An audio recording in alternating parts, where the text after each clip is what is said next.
High everyone, आज चाहिँ मैले मेरो करेसाबारीमा फलेको तरकारीहरू र फलफुलको बोट अनि मैले गरेको रोपाई देखाउँदैछु। मैले यो करेला फलेको हेर्न सक्नुहुन्छ, यहाँ बोडी लहरेको। अनि यो चाहिँ हाम्रो कटरको बोट। अनि यो चाहिँ सबै हाम्रो बान्टा। अनि यहाँ बोडी हेर्नु।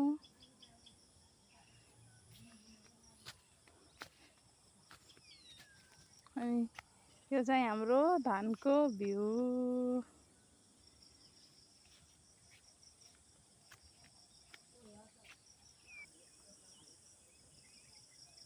अनि यो चाहिँ हाम्रो बारीमा फलेको भुइँ कटर। अनि यो चाहिँ मेरो ड्र्यागन फ्रुट। अनि यसको मैले भर्खर रोपेको हो। यसमा भर्खर सानसाना टुसा पलाउन थालेछ।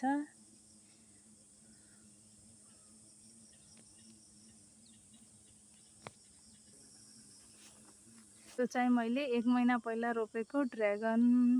कस्तो मजाले हाँगा फैलाइरहेको छ।